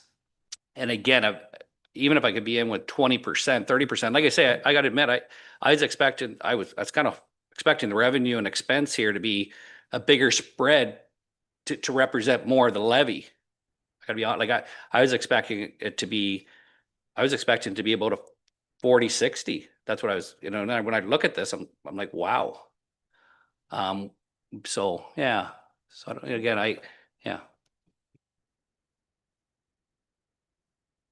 Through you, Madam Mayor, I was just going to suggest that there's other, like, I totally get where you're coming from. So if we're not spending that $1 million on the arena ice, which is where we thought it was going, where is it going? So, for example, I'm just going to, the splash pad is probably the you know, it's a very expensive, and there's absolutely no revenue coming in for something like that, right? So you're absolutely right. I think if we broke it down and to see where all the money's going, you know, I would suggest the soccer, maybe a bit of baseball. There's not too much, I wouldn't think, on baseball, but things like the splash pad, I think, is probably the primary one, with this pool maybe being number 2 as far as expenses go. But I mean, those are things we can, you know, we can certainly look at. But the bills for the splash pad are, I think you'd be surprised. Which again, which I have no issue with Mhm. at all. Like, I want to be real clear. I just being able to speak, that's, you know, again, when we talk about policing and we talk about everything else, and you can correct me, Ron, or Catherine can, real quick, I think, but the arena levy, I believe next to wages would be the next biggest thing the taxpayer pays for. I believe, pretty close at $1 million. So I was gonna say, maybe the arena levy is a bad way to explain that. Maybe we shouldn't be using arena levy. It's recreation. So It's recreation. tomatoes, tomato. I'm fine with correcting myself right now. That's good. Yeah, but. Yeah, so, you know yeah, what- but you're right. It's not, we shouldn't say the arena. We should say Exactly. Parks and Rec Right. and, yeah, the way it is. So, yeah, and you're right, because then everyone gets about the arena. So, no, I do, I apologize for that, because you're correct. But same comment, same concern. Or not a concern even, just it's, better understanding in time. Yeah. Because Catherine, I just want to verify too that, like, when it comes to the levy, like when it comes to the expense of the soccer fields, the arena, and the pool, as far as from a standpoint of paying off those loans, that's got nothing to do, I don't believe, with the levy, correct? That's correct. It's that That's transfer from the general to the Parks and Rec department is their share of the levy to cover the operations. Yeah, I just wanted to verify that. I thought I was pretty well 90% sure of that, but yeah, so that, so this, just to be clear, is something I've been asking for, and I appreciate it. It unfortunately created like, wow. Yeah, like that's it. That was an interesting report. So, yeah. Councillor Regan. Thank you. So I was just wondering as well, with like trying to understand the split and the subsidy and the, it's sort of what is being, example, paying $5 for swimming and that sort of thing. But what I'm just wondering is for me, and correct me if I'm wrong, but to understand it better. And again, to understand it better, would it not be wise to maybe encompass all aspects that we have, like put in everything? Like, just because we're just talking about the ice here, right? And I don't know if it accounts, or I'm not making any sense, but just not accounting for, again, this surprised me too, but it just does, like, we have a report that accounts for everything for that levy. That would be the budget. Yeah. Yeah. Yeah. But that would be the I just didn't know budget, yeah, okay. because you can see in the budget, you can see where they're okay. getting their revenue aside from the levy and where those expenses are. If you're looking for something more visual, like either a pie chart or a graph chart, maybe that's something we could work towards to be present, like for budget. Yeah, all right. I just Something, but- perhaps didn't say that right, so. My thing's always been, I just would I don't, again, I honestly, it's not to put up the user fees, it's not to lower it would just be nice to say the revenue brought in from swimming, and then the expense to run the swimming pool is X and X. And the part of that levy, $1 million levy, is this is going towards that. The splash pad, which is non-revenue, which is great, and we can have more of them, whatever. At least we got some sort of baseline on that. As far as when someone says, hey, to operate a splash pad is $400,000. Doesn't matter to me. But right now we don't know, or I don't know. Maybe Darcy knows, maybe Ron knows, but I'd like to know, so I could answer the question that the splash pad. And not just again, it basically, there's not that many revenue streams, and then the operations of each area that, and it will be a vague report. Like it will be some, not, I shouldn't say a vague report, but it should be, we should have I think a little bit understanding of the $1 million levy to be able to speak to where kind of it's what the ratepayers are subsidizing and or operating with non-revenue, or just be able to speak to it. That's all I've always kind of wanted, just a ballpark. And again, I think it goes back to when baseball or soccer or hockey, or I have no idea, pushes back on their rates. Again, we need to be competitive within our community, but at least we can say, hey, you know what, this is, you're paying $6,000 and it costs us $50,000 to operate. So it's really not that bad of a deal. Not looking at putting up to $6,000, just want to be, if we have their president here speaking to us, at least we can maybe have something to say, of why. The reason and again, and Darcy, maybe you did, I was caught off guard on that report because like I've already said, but I just thought when we have our soccer field sitting there for I'll just say for 5 days a week not being used, it really doesn't cost much to operate to zero. And I don't know, maybe if the the operating hours when it's closed or no one there for 10 hours, still for people to use it, the 15, 16 hours would be very expensive, but it does look like you took in 100% of the 24-hour cost, because I was thinking, oh, maybe, it's just you just divided the usage time, but it looks like you took all costs of the 24 hours and put it in and then compared it to the 14 hours it's rented a day. And that's what, I was I guess if that's the case, if that's right, then I was surprised. So yeah. Through you, Madam Mayor. So the only thing I would say is I more made this report to look at the months of the year and what made sense for the year. And like garbage collection isn't on there. We spend $1,000 in garbage collection every year. I didn't get into that detail of where the levy. But I am definitely happy to, during the budget process, try to get a report together with that kind of pie chart of where our expenses go in the Parks and Rec or Community Services Department, and try to make it work a little bit better, I guess, in my head. And for me, this has nothing to do for budget. I want to be clear. Nothing to do about budget. Nothing. This has to do again with and maybe I'm not saying saying it right. This hasn't to do with budget to putting up a users group up or down. When a ratepayer, again, it's our second, it's higher than policing. It's just a little bit under our wages. It's just when someone asks, hey, you know what, and you can say, you know what, it costs 50,000 to run the splash pad. Hey, you know what, it's 200,000 to run, for the ball diamonds, and we get in 12,000. I don't know, but so this is not for me, at least unless someone else wants it. This for me has got nothing to do with budget. For certainly. So don't, and I'm not trying to expedite this quicker or longer, but this is, just something I've always wondered kind of where at least some of the chunk of this money's going. I think, Yeah. But I think, and I don't mean to be flip, like the information is in the budget. And if you want to, what you can do is, it is all laid out as to swimming pool rental, private pool rental, hall rental, baseball diamonds, soccer field rental, and everything.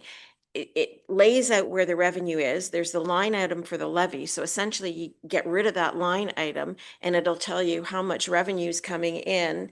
And then, the expenses that are there, can it be broken down from there as to what, like, okay, so the ball diamond. So to your point, we get, where is it? We get $9,500 a year in ball diamond rental. But to maintain those ball diamonds, that's what. Yeah. Yeah, but yeah. Okay, gotcha. Understood. Yeah. Okay. Any other questions or comments on the report? Thanks, Darcy, for that. Certainly, I know it is hard to kind of pull those one-offs and figure out it for that specific part of the arena. So appreciate it. But as the deputy mayor said, perhaps maybe more questions have come from that, but appreciate the work on that. If there aren't any other questions on that, then I just need a mover and a seconder to receive that report for information, please. Councillor Regan and Councillor Westman. All in favor? And that's carried. Did you have anything verbal, Darcy? No, I'm good. Thank you, Madam Mayor. Thank you. Lisa, did you have anything verbal? No. Okay, on to other business. There is just one item on the business arising, and nothing's to be changed. And if there's anything that you want added to that, just let staff know. Any notices of motion? Councillor comments? Nothing? We're halfway through summer. That's all. And certainly lots of great things have happened in July. Congratulations to the museum on celebrating their 30th anniversary. They had an open house last weekend, I guess. By all accounts, it looked well attended. Summerfest was well attended, and we'll certainly look for the updates on that. But just everybody enjoy August. We just have one bylaw in front of us today, and of course, that is the confirming bylaw. So I just need a mover and a seconder that bylaw 30-2025 be read a first, second, and third and final time and be adopted. A mover and a seconder for that, please. Councillor Hodgins and Councillor Westman, all in favor? That is carried. A reminder that our next council meeting is the day after Labor Day, early Labor Day this year, September 2nd. And of course, that will be at 6 o'clock. So a mover and a seconder to adjourn the meeting at 11 minutes after 11. Deputy Mayor Manders and Councillor Regan, all in favor? That is carried. Thank you very much. We'll see you in a